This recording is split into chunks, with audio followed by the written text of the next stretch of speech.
When Alejandro Garnacho joined Chelsea on the summer transfer deadline day, it was yet another example of the club's familiar strategy under the new ownership, gambling on young, high-potential talents, often for big fees and long contracts, in the hope that some will develop into genuine stars. Despite his obvious talent, Manchester United did not sell a flawless wonderkid. They offloaded a player whose undoubted ability came with well-known issues around character, attitude, and consistency, problems that ultimately made him expendable. By the time of his departure, keeping him at Old Trafford was no longer sustainable, so United were happy to cash in without hesitation. Chelsea had done their homework. They had been tracking Garnacho for months, conducted thorough due diligence, and were fully aware of the risks. The club believed his exceptional talent outweighed the concerns, and that a fresh start in a new environment at Stamford Bridge under a new manager would help him mature and resolve his issues. But in hindsight, many of those same red flags have reappeared just one season later. Chelsea are now reportedly open to selling or loaning the Argentine winger. The attitude and maturity concerns were nothing new. They dated back to the Erik ten Hag era and persisted under Ruben Amorim. Garnacho was repeatedly late for pre-season training sessions, prompting Ten Hag to publicly stress that the youngster needed to understand the demands of a professional footballer's lifestyle. Under Amorim, he once turned his back and walked away while receiving touchline instructions during a game against Victoria Pleasant, resulting in him being dropped for the Manchester Derby in December 2024. He also frequently involved his family in public disputes and posted provocative content on social media that upset fans and the club, most notably when he and his brother criticized Amorim's decision after being benched for the 2025 Europa League final. Several teammates and former players expressed frustration with his self-centered approach, accusing him of having main character syndrome, not passing enough, and wanting to emulate Cristiano Ronaldo without matching his work ethic.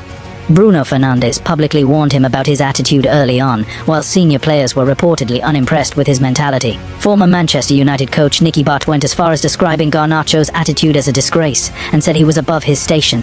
On the pitch, his inconsistency, poor decision-making, and tendency to run into dead ends or overthink in the final third were regularly criticised. Paul Scholes described his decision-making as really poor, and his technique as scruffy. Both Ten Hag and Amorim were frustrated by his lack of defensive effort and commitment when out of possession, with some viewing him as soft and unwilling to battle. These accumulating issues made his relationship with the club, particularly with Amorim, irreparable and played a major role in his eventual sale. Nicky Butt even stated that selling him was the best decision United could have made. Similar patterns have started to resurface at Chelsea, though not yet as severe as in his final months at United. He has been criticised for failing to track back, switching off at set pieces, contributing to goals conceded, and showing a lack of commitment off the ball. He recently removed all Chelsea-related content from his TikTok and began reposting old Manchester United clips, which fueled speculation of unrest. Former United chief scout Mick Brown later suggested Chelsea should have been more concerned about the warnings, but the club still chose to take the risk. Chelsea are concerned about Garnacho's performances. There were issues with him during his time at Manchester United that seem to be coming up again now at Chelsea, both on and off the pitch. He never looked completely committed on the pitch. He's not the sort of player who will get his head down, work hard and battle to get into the game. He's a bit soft as well.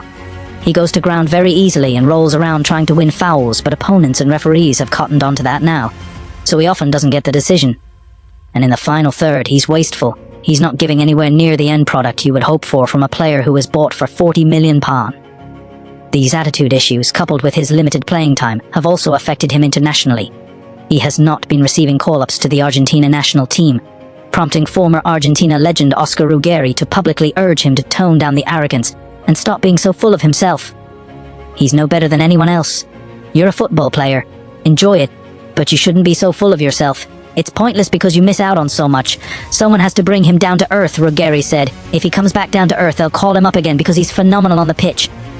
Multiple sources, including The Sun and TalkSport, report that Chelsea are now willing to listen to offers for Garnacho and could sanction either a permanent sale or a loan to recoup a significant part of their investment. The club hierarchy reportedly accepts that the move has not worked out as hoped.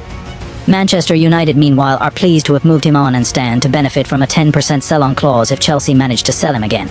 Links have emerged with a possible return to Argentina, particularly a one-year loan to River Plate, with their manager Eduardo Coudet reportedly making direct contact. Interest from other South American clubs like Boca Juniors has also been mentioned. A permanent move to another European club remains possible given his age and talent, though his current form may impact a transfer fee. I share my honest opinions and breakdowns on the hottest trending football stories. If you're enjoying the content, make sure to subscribe to the channel and drop a like. It really motivates me to keep dropping more videos.